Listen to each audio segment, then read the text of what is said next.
Welcome to the Human Dignity by Design podcast, where we explore tech law in context and discuss how law and technology can and should be designed to respect human dignity. My name is Jan Trzaskowski, and I'm here to share research, thoughts, and ideas on tech law and policy, including the role of fundamental human rights as guiding principles in business and beyond. The first 12 episodes of this podcast are an audiobook version of my 2021 book, Your Privacy is Important to Us, which explores how to restore human dignity in data-driven marketing that relies on artificial intelligence. In this episode, you will hear the fourth chapter of the book, which is an introduction to privacy and data protection law. After the GDPR is distilled into 6 overarching principles, we focus on the legitimate basis for processing personal data for data-driven marketing and the rules on automated decision-making. Thank you for listening. Chapter 4. Data Protection Law. 1. Privacy. Discussions about privacy are far from new, and privacy plays an important role in both democracy and individual autonomy, where a balance must be struck between solitude and companionship. Both are necessary for developing democracy and individual agency. Privacy may be explained and discussed from a socio-political, psychological, historical, and even evolutionary perspective. And it is important to bear in mind that law cannot explain privacy, as it only reflects the political choices made. This fact by no means makes the data protection law superfluous or unimportant. The idea and essential elements of a right to privacy can be traced back to the end of the 19th century, when Samuel Warren and Louis Brandeis argued that a right to be let alone could be established under common law in the US. The background was developments in technology and business, where instantaneous photographs and newspaper enterprise had invaded the sacred precincts of private and domestic life. Since the publication of Warren and Brandeis' article, the single most important publication on privacy may be Alan F. Westin's Privacy and Freedom from 1967, in which privacy is described as the claim of individuals, groups, or institutions to determine for themselves when, how, and to what extent information about them is communicated to others. Viewed in terms of the relation to the individual to social participation, privacy is the voluntary and temporary withdrawal of a person from the general society through physical or psychological means, either in a state of solitude or small group intimacy, or, when among larger groups, in a condition of anonymity and reserve. The individual's desire for privacy is never absolute, since participation in society is an equally powerful desire. Thus, each individual is continually engaged in a personal adjustment process in which he balances the desire for privacy with the desire for disclosure and communication of himself to others, in light of the environmental conditions and social norms set by the society in which he lives. The individual does so in the face of pressures from the curiosity of others and from the processes of surveillance that every society sets in order to enforce its social norms.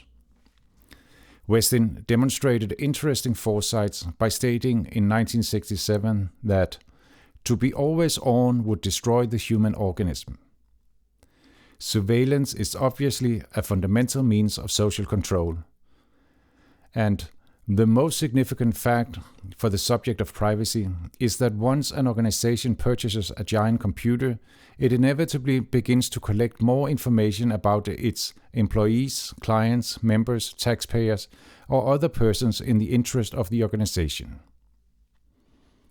The United Nations Universal Declaration of Human Rights was adopted in 1948, with its Article 12 providing that no one should be subjected to arbitrary interference with his privacy, family, home, or correspondence, nor to attacks upon his honor and reputation. Everyone has the right to the protection of the law against such interference or attacks. The European Convention on Human Rights was adopted in 1950 by the member states participating in the Council of Europe.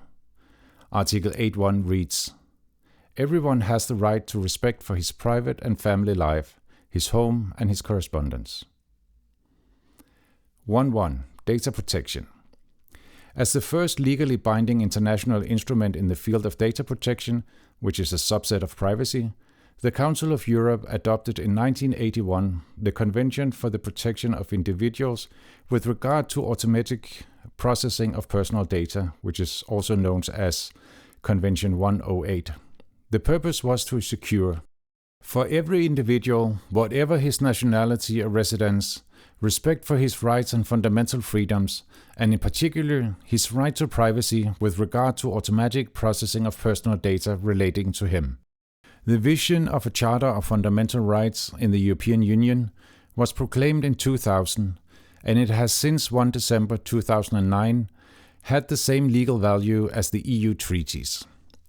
Article 7 and 8 provides that. Article 7.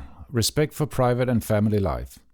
Everyone has the right to respect for his or her private and family life, home, and communication. Article 8. Protection of personal data. 1. Everyone has the right to the protection of personal data concerning him or her. 2. Such data must be processed fairly for specified purposes and on the basis of the consent of the person concerned or some other legitimate basis laid down by law. Everyone has the right of access to data which has been collected concerning him or her and the right to have it rectified. 3. Compliance with these rules shall be subject to control by an independent authority.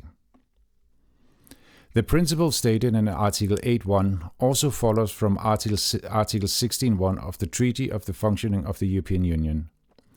Both the now repealed Data Protection Directive and the GDPR rest on a foundation of fundamental rights and provides some other legitimate basis laid down by law, as mentioned in the first sentence of Article 8.2.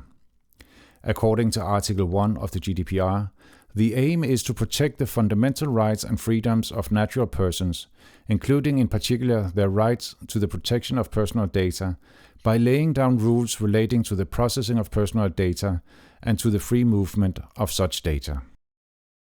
Data protection law is a complex subject, not so much because of a lack of clarity in the applicable provisions, but more because a complex weighing up of interest is necessary.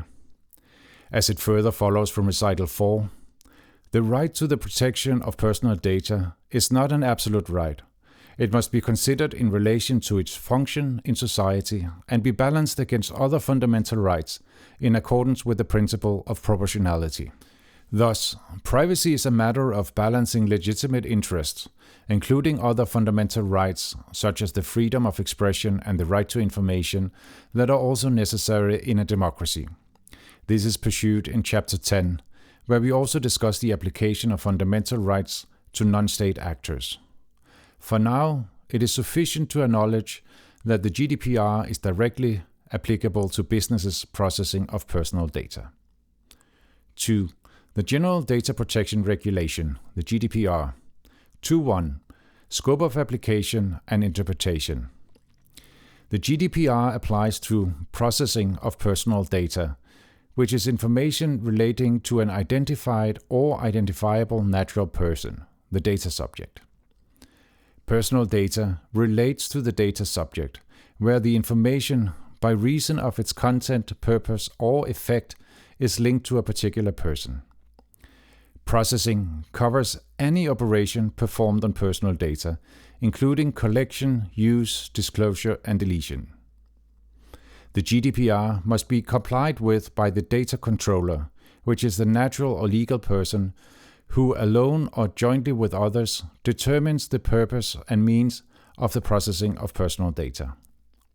The territorial scope of the GDPR includes data controllers established in the European Union, and the processing of data concerning data subjects in the European Union with a view to offering products or monitoring behavior within the Union, even when the data controller is not established within the Union. Despite the importance of privacy and the processing of personal data, there are still only a limited amount of case law from the Court of Justice of the European Union on this subject. Given the continuity of principles, case law concerning the 1995 Data Protection Directive remains relevant for the GDPR. In the absence of case law, inspiration can be drawn from guidelines and recommendations from the European Data Protection Board, whose interpretation are not authoritative, that is binding, but often serve as valuable guidelines. 2.2.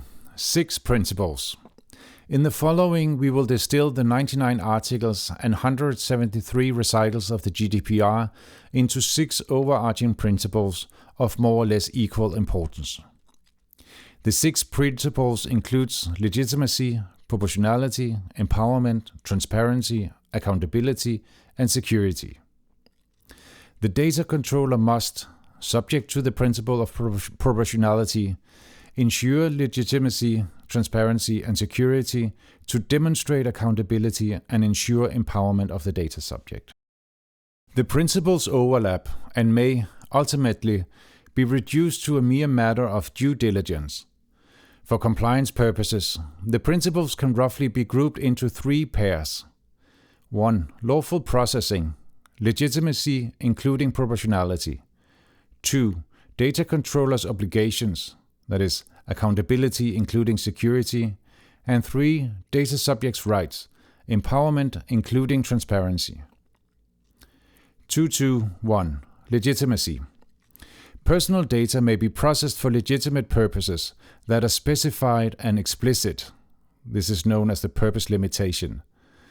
The collected data may not be further processed in a manner that is incompatible with the purposes for which the data were collected.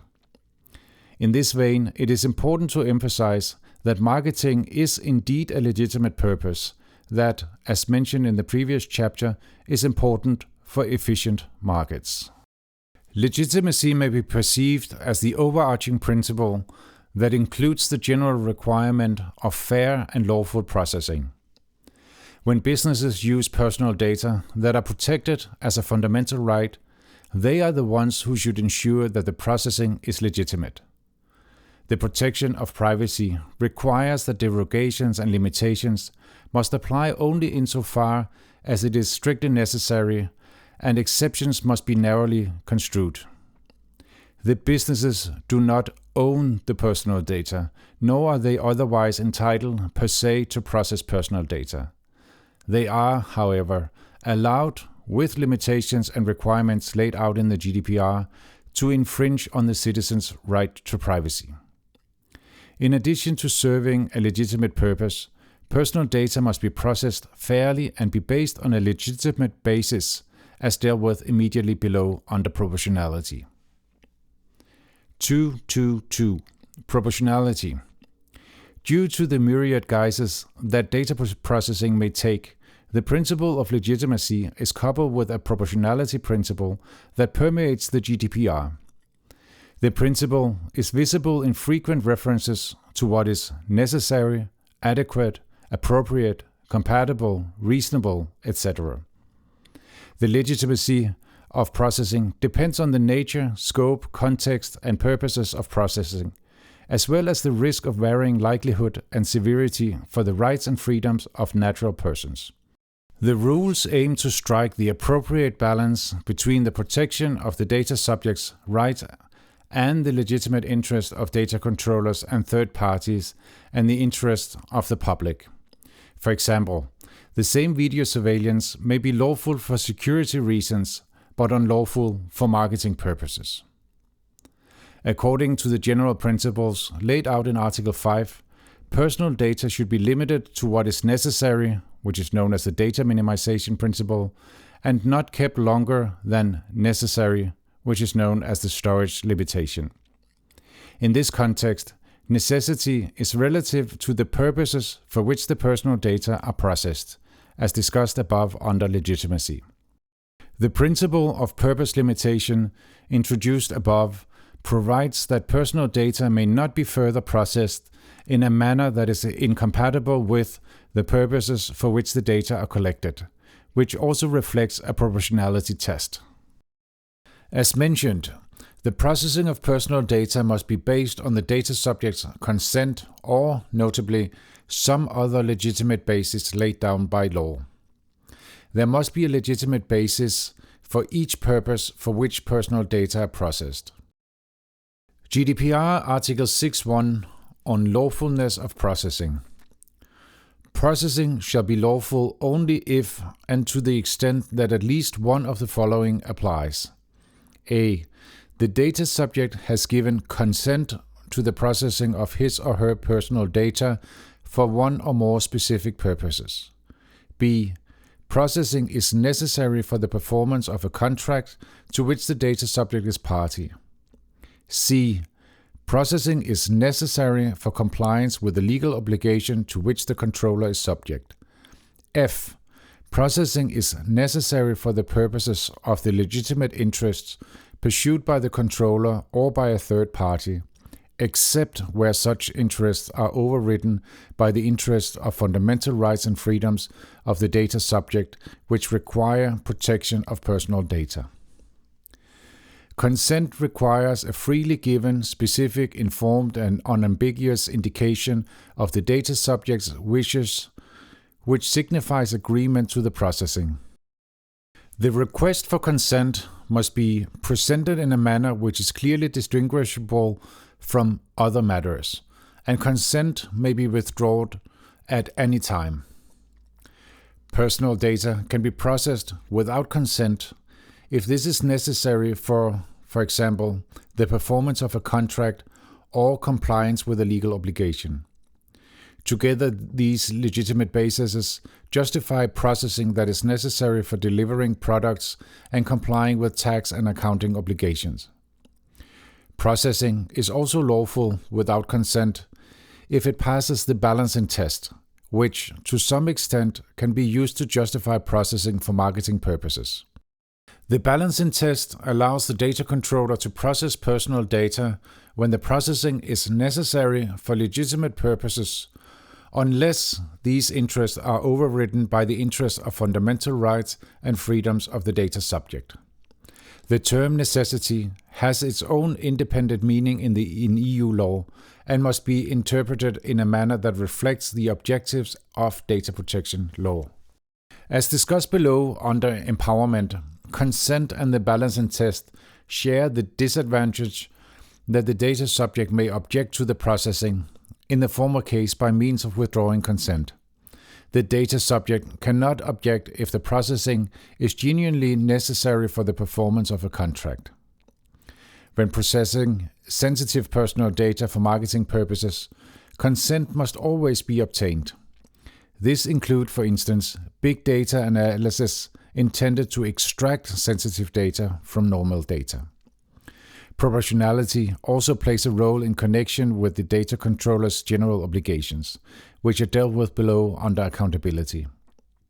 When determining the responsibility of the data controller, account must be taken of the nature, scope, context, and purposes of processing, as well as the risk of varying likelihood and severity for the rights and freedom of natural persons.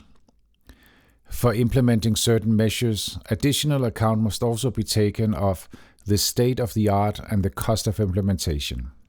As dealt with below under security, technical and organizational measures must be appropriate, and in the context of rectification and erasure, account must be taken of available technology and the cost of implementation, as well as disproportionate effort. As a general principle, it follows from Article 52.1 of the Charter of Fundamental Rights of the European Union that limitations to the freedoms set out in the Charter must, subject to the principle of proportionality, be necessary and must genuinely meet a. Objectives of general interest recognized by the Union, or b. the need to protect the rights and freedoms of others. Borrowing freely from Article 5.1 of the Treaty of the European Union, the proportionality principle would entail that the processing of personal data must not exceed what is necessary to achieve the legitimate objectives. In that vein, the availability of less intrusive means should also be considered. This is, for example, clear in the GDPR when it requires appropriate safeguards, which may include pseudonymization. 2.2.3 Empowerment. As discussed in Chapter 8, human agency and the right to self-determination are central concepts in legal theory as well as in consumer protection law, where the regulatory framework is aimed at empowering the consumer to act in accordance with his goals, values, and preferences. Despite a principle of empowerment, the data subject does not have absolute control over what data are being processed about him and by whom. Here, we primarily focus on the data subject's rights, which are closely coupled with transparency dealt with below. It is a popular mistake to assume that the data subject owns his personal data and that the data amount to a currency which can be used as payment. The Charter provides for respect of privacy and protection of personal data, which does not amount to ownership in a legal sense, where title can be transferred. Personal data as payment may, however, be a helpful metaphor in the context of weighing up of interest as discussed above under proportionality. Issues pertaining to owning and paying with personal data are discussed in Chapter 5 and Chapter 9. Consent is one of the clearest examples of empowerment. In addition to being specific and informed, consent must be freely given and constitute an unambiguous indication of the data subject's wishes that signifies agreement to the processing of personal data. Consent requires both transparency and a clear affirmative action which precludes silence, pre-tick boxes, or inactivity from constituting consent. Freely given in the context of consent requires a genuinely free choice, which is not the case if the data subject is unable to refuse or withdraw consent without detriment. Similarly, it is provided in Article 7.4 that utmost account must be taken of whether, for example, the performance of a contract is conditional on consent that goes beyond what is necessary for the performance of the contract. In addition to situations where consent is required, the data subject is empowered through rights concerning access, rectification, erasure, and objection. The first two rights are enshrined in Article 8.2 of the Charter. The data subject has the right to obtain confirmation as to whether or not personal data concerning him are being processed. If personal data about the data subject are being processed, the data subject has a right of access to the personal data, as well as information about the purposes, categories, envisaged storage period, and other information detailed in Article 15. The right to obtain rectification of inaccurate personal data is found in Article 16, and is well aligned with the accuracy principle mentioned above under legitimacy. The so-called right to be forgotten in Article 17 entails that the data subject can request the deletion of even accurate data. The right is, however, limited to certain grounds, including that the data are no longer necessary for the purpose or consent is withdrawn. The data controller may irreversibly anonymize the data to honor the request. As mentioned above, under proportionality, the data subject may withdraw his consent at any time. When the balancing test provides the legitimate basis for processing, the data subject has the right to object to the processing. The data controller must comply unless he demonstrates compelling legitimate grounds for the processing, which override the interests, rights, and freedoms of the data subject. Where personal data are processed for direct marketing purposes, the data subject may object at any time to such marketing, which includes related profiling. The use of cookies and email for marketing purposes is regulated in the e-privacy directive, and consent is usually required, as discussed below under 3.3. Cookies may be stored and accessed without consent where the technical storage or access is strictly necessary to enable the user of a specific service explicitly requested by the subscriber or user. Other rights include a right to data portability and not being subject to automated individual decision-making, including profiling, as discussed below under 4. 2.2.4. Transparency. Transparency is an important general feature of EU law, as discussed in Chapter 9, and transparent processing of personal data is a prerequisite for accountability towards authorities, as well as empowerment of the data subject. The principle is closely linked to both legitimacy and proportionality. Transparency is also an important part of consent that must be both specific and informed. In addition, the request for consent must be presented in a manner which is clearly distinguishable from other matters, such as contractual terms. Articles 13 and 14 contain comprehensive information requirements to inform the data subject about the data controller's identity and contact details, purposes for and categories of personal data processed, and the data subject's rights, as well as other information necessary to ensure fair and transparent processing in respect of the data subject. When the data controller relies on the balancing test as a legitimate basis, the data subject must be informed about the legitimate interest pursued. In the context of automated decision-making, including profiling, transparency entails providing meaningful information about the logic involved, as well as the significance and the envisaged consequences of such processing for the data subject. This obligation could serve as inspiration for ensuring overall transparency in the context of data-driven business models, as discussed in Chapter 9. The data subject's right to object to the processing of personal data for direct marketing purposes and/or based on the balancing test must explicitly be brought to the attention at the time of the first communication with the data subject at the latest. Similarly, the data subject must, prior to giving consent, be informed about his right to withdraw consent. Information provided to the data subject must be in writing or by other means, including electronically, and must be provided in a concise, transparent, intelligible, and easily accessible form using clear and plain language. The GDPR does not require the data controller to post a privacy policy on their websites, but it is often an efficient way of informing the data subject, for instance by means of a hyperlink, and also of organizing the record of processing activities discussed immediately below under accountability. 2.2.5 Accountability.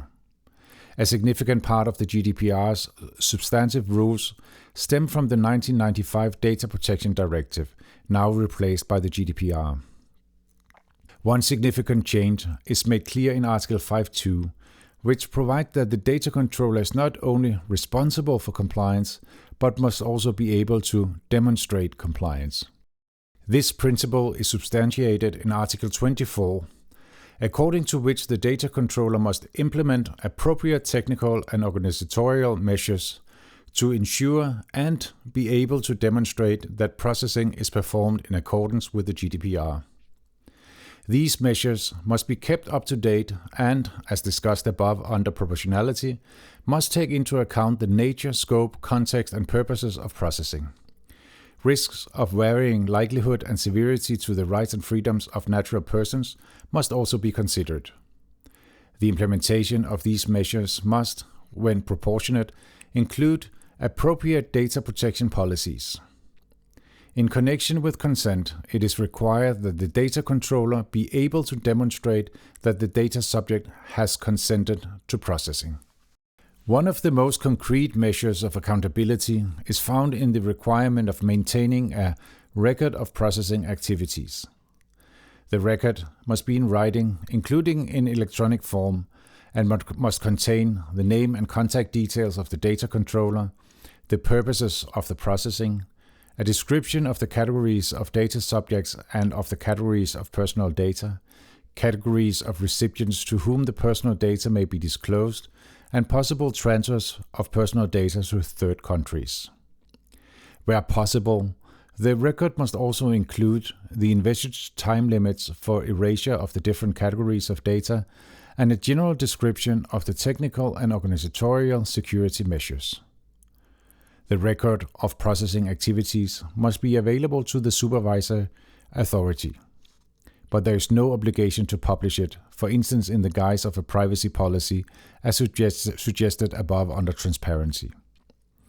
Prior to the processing of personal data that is likely to result in a high risk to the rights and freedoms of natural persons, the data processor must carry out a data protection impact assessment of the envisaged processing.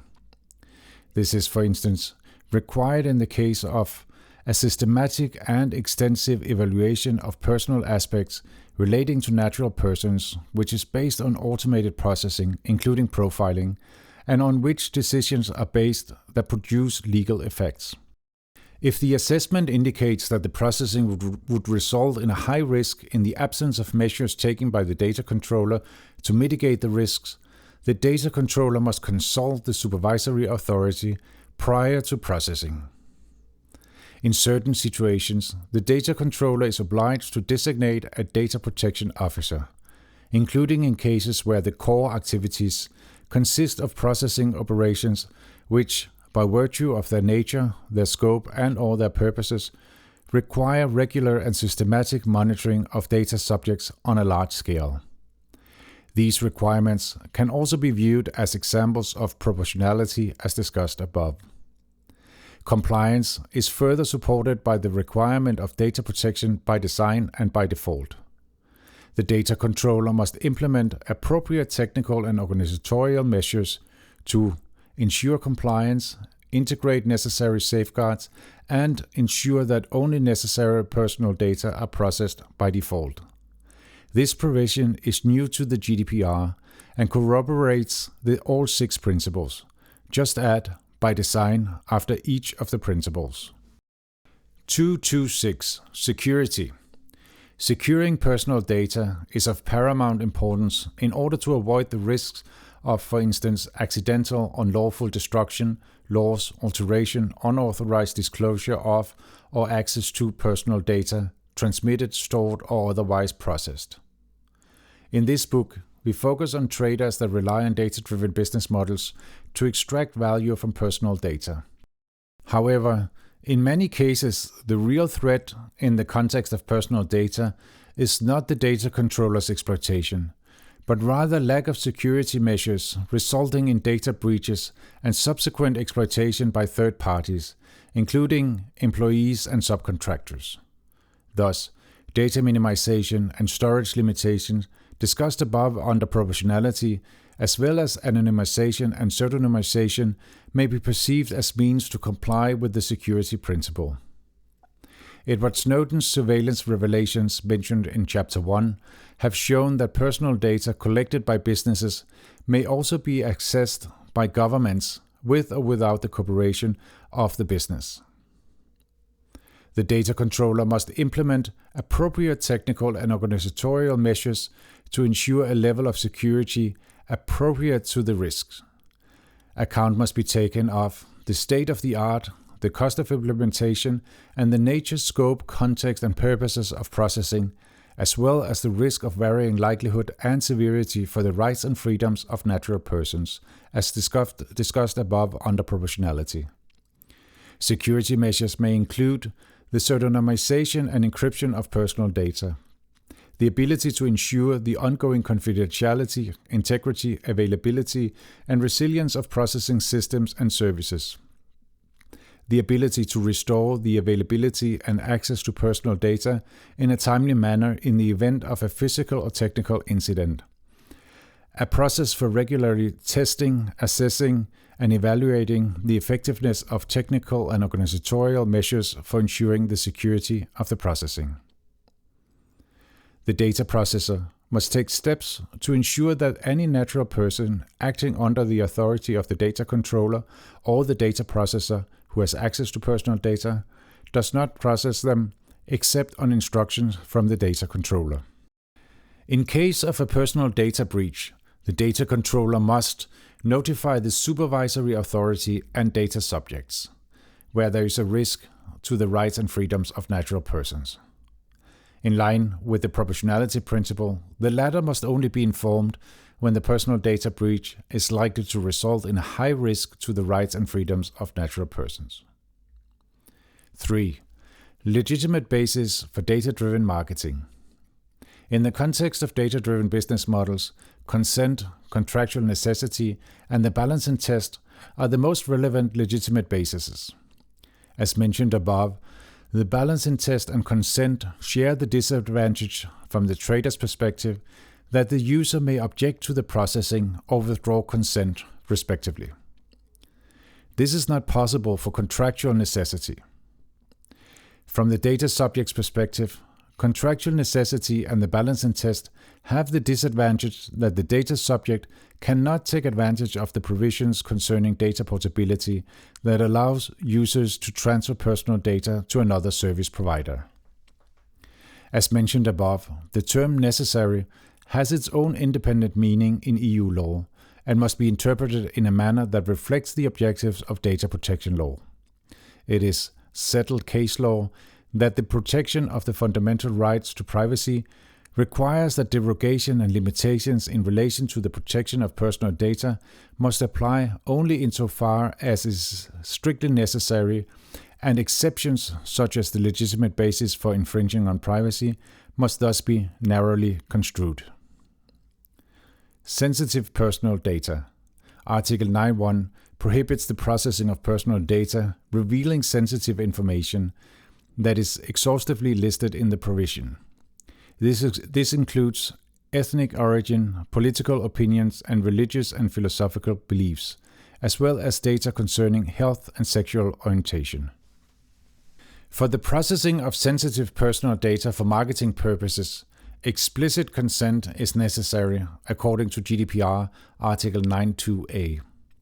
Thus, the trader cannot rely on contractual necessity or the balancing test. Because in many cases, data, including for instance a photo, may potentially reveal sensitive information, it is necessary to consider both the context and the intention of the data controller to determine whether sensitive personal data are in fact processed. The following analysis focus on the processing of normal personal data. 3.1. Contractual necessity. Article 6.1b allows for processing of personal data without consent to the extent that the processing is necessary for the performance of a contract with the data subject. Users cannot object if the processing is genuinely necessary for the performance of a contract, but may decide to terminate the contract, which is not always a desirable option for them. This in itself calls for a strict interpretation. The trader may rely on contractual necessity for delivering, for instance, a social media service, but the question is whether they can also rely on this legitimate basis to process data for personalized marketing with a view to funding the service. This is not settled case law, but it seems peculiar when, for instance, Facebook insists that much of its extensive data processing for marketing purposes is necessary for delivering its social media service. According to the European Data Protection Board, the interpretation of necessary involves a combined fact-based assessment of the processing for the objective pursued and of whether it is less intrusive compared to other options for achieving the same goal. Further, if there are realistic, less intrusive alternatives, the processing is not necessary. Thus, it is not sufficient that the processing being useful or necessary for the controller's other business purposes. It must be objectively necessary for performing the contractual service in question. Merely mentioning data processing in a contract or otherwise artificially expanding the scope of processing in the contract does not constitute contractual necessity. Similarly, the European Data Protection Board finds, as a general rule, that processing of personal data for behavioral advertising is not necessary for the performance of a contract for online services, even when the advertising funds the service. A strict interpretation is also corroborated by the fact that the user's right not to be subject to automated decisions, including profiling, does not apply in case of contractual necessity. The European Data Protection Board offers the following questions as guidance on whether contractual necessity can provide the proper legitimate basis. What is the nature of the service being provided to the data subject? What are its distinguishing characteristics? What is the exact rationale of the contract? What are the essential elements of the contract? What are the mutual perspectives and expectations of the parties to the contract? How is the service promoted or advertised to the data subject? Would an ordinary user of the service reasonably expect that, considering the nature of the service, the envisaged processing will take place in order to perform the contract to which they are a party? The last item on the list seems to allow for the possibility that a mutual understanding, possibly created by means of marketing, may establish contractual necessity. However, this must be understood as relating to the possible scope of processing when no realistic, less intrusive alternative exists. Thus, the processing in question must be an intrinsic element of the product as well as unavoidable and expected in order to rely on contractual necessity. The processing is not unavoidable if there are realistic, less intrusive alternatives. As we discuss in Chapter 10, it should be possible to imagine realistic, less intrusive revenue models that rely on subscription fees and/or the reselling of attention without the processing of personal data and the surveillance of user behavior. There may be better arguments for individualized marketing, including discounts, in a loyalty program, as this individualization is likely to form an integral part of the product. While we are waiting for the Court of Justice decision on this matter, it seems reasonable to assume that, at least for social media services and others who resell their users' attention, contractual necessity is not the appropriate legal basis for extensive processing of personal data to personalized marketing, including by means of targeted advertising. Thus, the balancing test and consent should be considered as they, generally speaking, are the two legitimate bases which could theoretically justify the processing that supports the targeting of social media users. In a draft decision from 6 October 2021, the Irish Data Protection Commission found that Facebook is in principle entitled to rely on Article 6.1b as a legal basis for the processing of a user's data necessary for the provision of its service, including through the provision of behavioral advertising, insofar as this forms a core part of the service offered to and accepted by the user under the contract between Facebook and its users. A response from the European Data Protection Board in the guise of a binding decision is likely to be adopted in early 2022 after the publication of this book. And it seems unlikely that the European Data Protection Board agrees with the DPC, as it would be A, contrary to its own guidelines and entail that the detailed requirements, safeguards for consent can be circumvented by describing the envisaged processing in a contract. 3.1.1. Further processing. As a general principle, there must be a legitimate basis for each purpose for which personal data are processed. However, the purpose limitation principle in Article 5.1b allows for further processing as long as the processing is not incompatible with the purposes for which the data are collected. In such a case, no legal basis separate from that which allowed the collection of the personal data is required. For situations where the processing is not based on consent, Article 6.4 states that to ascertain whether processing for another purpose is compatible with the purpose for which the personal data were initially collected, the following must be taken into account. A. Any link between the purposes for which the personal data have been collected and the purposes of the intended further processing. B. The context in which the personal data have been collected, in particular regarding the relationship between data subjects and the controller. C. The nature of the personal data, in particular when special categories of personal data are processed pursuant to Article 9, or whether personal data relates to criminal convictions and offences are processed pursuant to Article 10. D. The possible consequences of the intended further processing for data subjects. E. The existence of appropriate safeguards, which may include encryption or pseudonymization. The new purpose may be compatible if it correlates to the initial purpose, in the sense that these purposes usually are pursued together in close vicinity in a timely as well as contextual sense, or that the further purpose is the logical consequence of the initial purpose, that is, depending to a high degree on what is usual and what is to be expected, and further processing must not result in a substantially higher risk than the initial lawful processing. There may be a natural link between the primary and auxiliary products in data-driven business models, and the processing may very well be usual and expected by the data subject.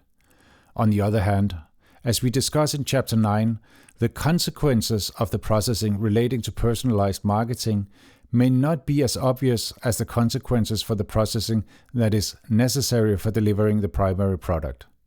In addition, it could be argued that the trader should have foreseen the use of personal data for marketing purposes at the time of collection, and therefore should have established, in accordance with the principle of accountability, the proper legitimate basis before the processing took place. When the requested service can be provided without the specific processing taking place for marketing purposes, the data controller must rely on either consent or the balancing test, which must be determined and conveyed to the data subject at the outset of the processing. This resonates with the argument that contractual necessity is not the proper legitimate basis for personalized marketing when realistic and less intrusive alternatives exist. It cannot be ruled out that some further processing for marketing purposes may be not incompatible with delivering the primary product.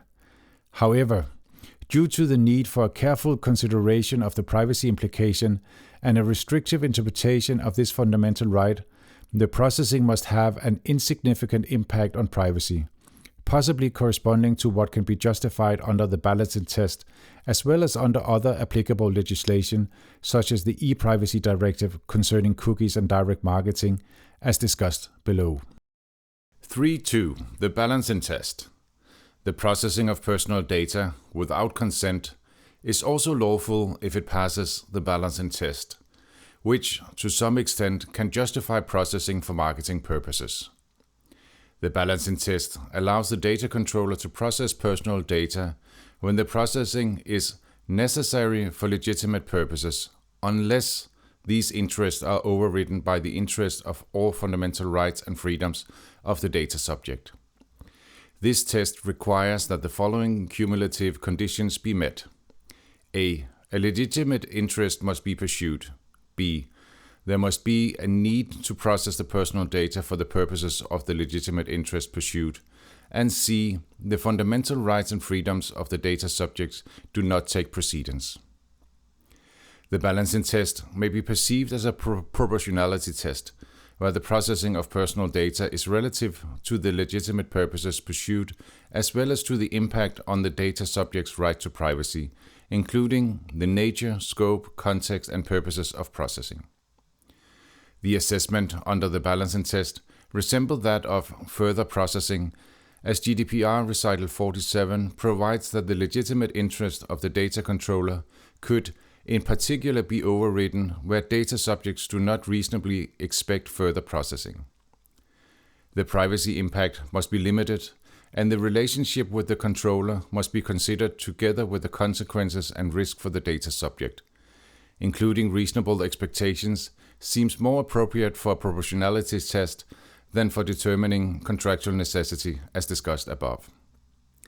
It is expressly mentioned in Recital 47 that the processing of personal data for direct marketing purposes may be regarded as carried out for legitimate interests. The existence of a legitimate interest would need careful assessment, including whether a data subject can reasonably expect at the time and in the context of the collection of the personal data that processing for that purpose may take place. It is obvious that the processing has a more serious privacy impact when information relating to the data subject's private life, as in most data-driven business models, is inferred from the data subject's behavior rather than obtained from public sources or directly from the data subject. In this vein, The principle of data minimization may also weigh in favor of the data subject's right and interest. Finally, the availability of less intrusive means must also be considered.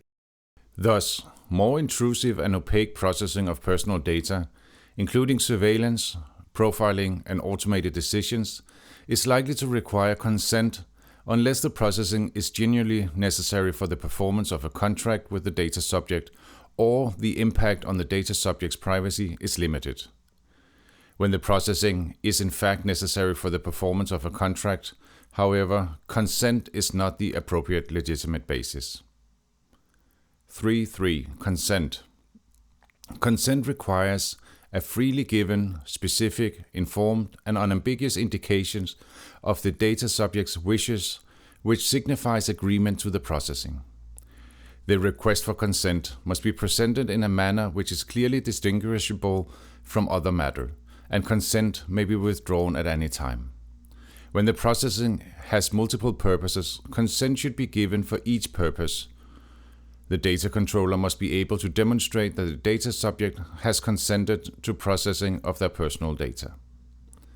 The use of cookies and email for direct marketing purposes is regulated in the e-privacy directive, and consent is usually required. Cookies can be stored or accessed without consent, where it is strictly necessary for the legitimate purpose of enabling the use of a specific service explicitly requested by the subscriber or user. In contrast to the GDPR, the e-privacy directive is not limited to the processing of personal data, but provides protection of privacy in a broader sense. The rules on cookies concern any information stored on terminal equipment. Consent under the e-privacy directive should be understood in the same manner as under the GDPR. This was confirmed in Planet 49, which is the leading case on consent in this context. Its conclusions are incorporated below. The Planet 49 case concerned an online promotional lottery in which participation required that at least the first of two checkboxes was ticked. The checkboxes concerned 1. Being contacted by sponsors and cooperation partners by email, post, and/or telephone, not pre-ticked. And 2. The use of cookies to track behavior across websites for marketing purposes, pre-ticked. By means of clicking a hyperlink associated with the first checkbox, the user could unsubscribe individually to each of 57 companies.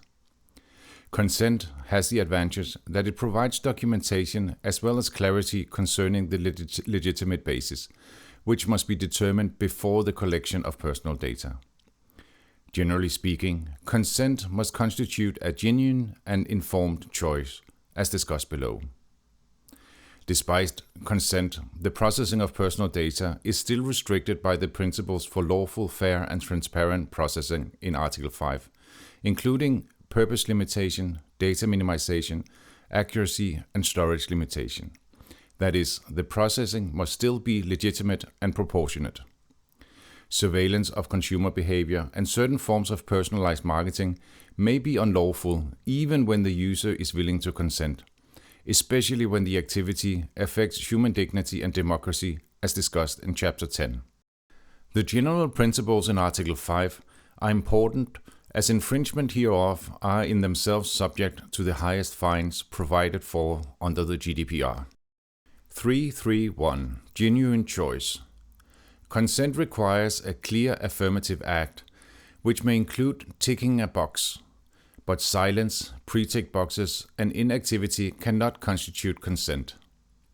The arguments against pre-tick boxes include that it would otherwise be impossible in practice to ascertain objectively whether consent is given.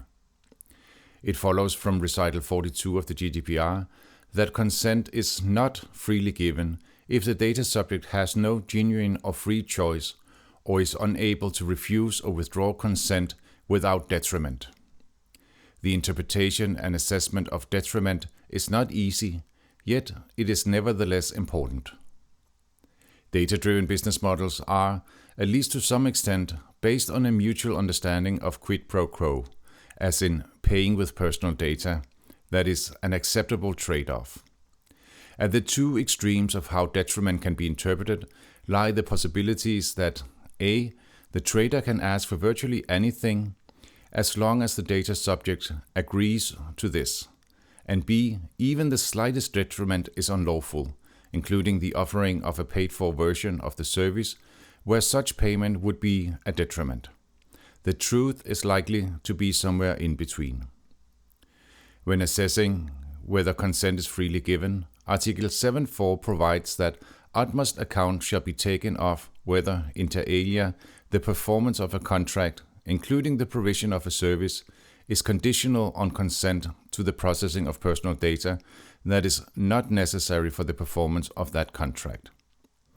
It has been suggested that Article 7.4 codifies a prohibition on bundling, which, due to the term utmost account, is not absolute in nature. Consent is presumed not to be freely given if it does not allow separate consent to be given to different personal data processing operations, despite it being appropriate in the individual case, or if the performance of a contract, including the provision of a service, is dependent on the consent, despite such consent not being necessary for such performance. The provision seems to justify the notion that consent to the processing of unnecessary personal data can be made conditional for the performance of the contract in some instances. However, when consent is conditional on the performance of a contract, the consent cannot be withdrawn without detriment, and thus 7.4 seems to widen the scope of contractual necessity beyond what is strictly necessary for the contractual performance. The Court of Justice seems to regret that this question was not asked in the Planet 49 case. Given the aims of data protection law, there must be a strong presumption against the processing of personal data being a mandatory consideration in exchange for the performance of a contract. The European Data Protection Board rules out that consent can be freely given when cookie walls are in place, that is, when access to services and functionalities is made conditional on consent. According to the board, this is not affected by other market actors offering alternatives where consent is not required. The term presumed indicates that such cases are highly exceptional, but does not preclude all incentives, and that in any event the burden of proof in Article 7.4 is on the controller. Similarly, Recital 25 of the e-privacy directive provides that access to specific website content may still be made conditional on the well-informed acceptance of a cookie or similar device if it is used for a legitimate purpose. In the proposal for an e-privacy regulation, it is suggested that where access is provided without direct monetary payment and is made dependent on the usage of cookies for additional purposes, requiring such consent would normally not be considered as depriving the end user of a genuine choice if the end user is able to choose between services on the basis of clear, precise, and user-friendly information about the purposes of cookies and similar techniques, between A. an offer that includes consenting to the use of cookies for additional purposes on the one hand, and B. an equivalent offer by the same provider that does not involve consenting to data use for additional purposes on the other hand. It is, however, noted that in some cases, making access to website content dependent on consent to the use of such cookies may be considered in the presence of a clear imbalance between the end user and the service provider as depriving the end user of a genuine choice. Such imbalance could exist where the end user has only few or no alternatives to the services, and thus has no real choice as to the usage of cookies, for instance in case of service providers in a dominant position.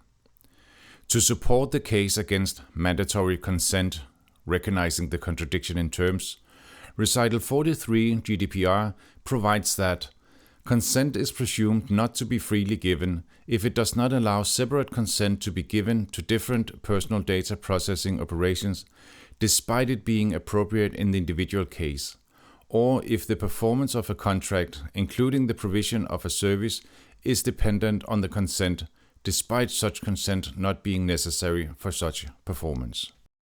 A genuine choice may also be questioned in situations where there is a clear imbalance in power between the data controller and the data subject. In order to ensure that consent is freely given, Recital 43 of the GDPR provides that in such situations, consent should not provide a valid ground. In particular, the provision is relevant where the controller is a public authority or an employer. A clear imbalance in power is also likely to occur in business-to-consumer relationships, which is the rationale behind much consumer protection law as described in Chapter 3.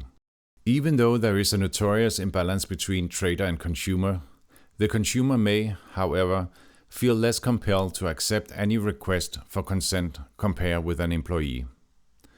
The use of social media services may be important not only for social and personal purposes, but also for carrying out civic duties in a democracy, especially when these media platforms are used for dissemination and engagement by governments, authorities, politicians, media organizations, universities, schools, etc. In offline loyalty schemes, a clear imbalance in power may be less obvious because there are usually meaningful, believable alternatives to, for example, a grocery store, even when that particular store is more convenient in terms of, for example, proximity, price, quality, service, and variety. In some situations, consumer may decide to trade privacy for convenience or discounts, and the genuineness of the choice may be debatable. This is particularly true when the store explicitly displays discounts to members of the loyalty program, and/or when all meaningful alternatives have similar semi-mandatory loyalty schemes. This discussion is similarly relevant in the context of whether there is a detriment to not consenting. Enjoying less selection, having to pay more and travel further would be detriments to most of us, especially when purchasing such daily necessities as food or medicine, etc. In particular, in ongoing business-to-consumer relationships, including subscription services, dependency may increase as a function of time. This is both because the status quo is convenient and also due to the accrued credits or credentials, dependency on certain facilities, and sunk cost related to networks and history, including uploaded material. Consent for legitimate and proportionate processing is not problematic when A. the consent is properly informed, B. the user can withdraw consent to the processing of personal data for marketing purposes without detriment, and C. the user is properly informed about the right to withdraw consent. These discussions are further pursued in Chapter 8 on manipulation. 3.3.2 Informed choice. Pursuant to the definition, consent must be a specific and informed indication of the data subject's wishes. Recital 42 provides that for consent to be informed, the data subject should be aware at least of the identity of the controller and the purposes of the processing for which the personal data are intended.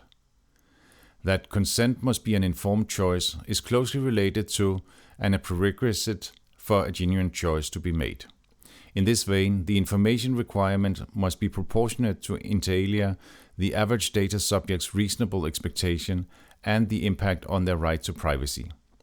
These discussions are further pursued in Chapter 9 on transparency. 4. Automated individual decision-making, including profiling.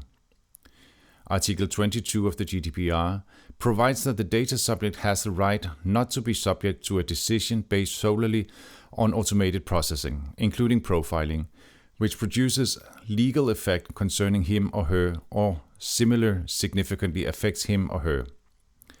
The provision is assumed to imply an in-principle prohibition of such decisions.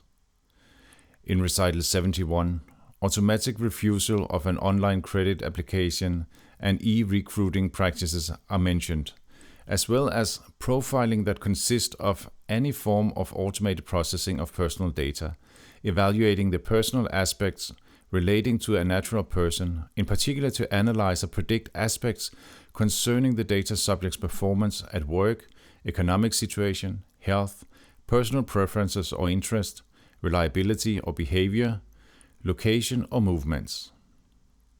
This provision does not apply if the decision is based on contractual necessity or explicit consent, but suitable safeguards must be in place, including at least the right to obtain human intervention.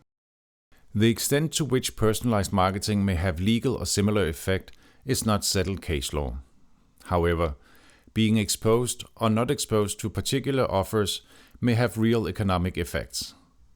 The decision must have the potential to significantly influence the circumstances, behavior, or choices of the individuals concerned, and may, at its most extreme, lead to the exclusion or discrimination of individuals.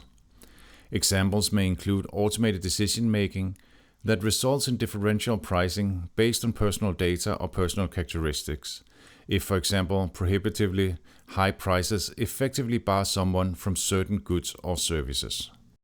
There are no obvious reasons why this should not apply to personalized marketing, including at least some forms of targeted advertising.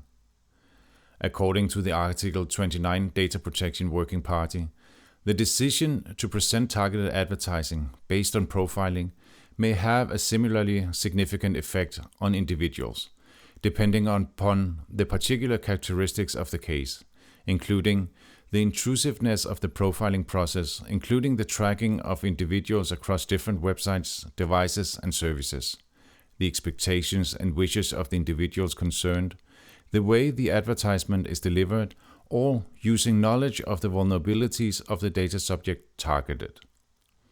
In the same vein, it is emphasized that processing, which might have little impact on individuals generally, may in fact have a significant effect on certain groups of society, such as minority groups or vulnerable adults. It seems reasonable to conclude that personalized marketing, at least to some extent, amounts to automated individual decision-making, including profiling that has legal or similar effect. It is also clear from this provision that such decisions have a potentially high impact on the data subject's privacy and circumstances, including personal welfare. Contractual necessity and explicit consent must be interpreted as equally restrictive. Thank you for joining the Human Dignity by Design podcast, where we explore tech law in context. In the next episode, you can listen to the 5th chapter of Your Privacy is Important to Us, which is an introduction to marketing law, which is also known as unfair competition law. Music for this podcast is composed and performed by Thomas Roh. My name is Jan Trzaskowski.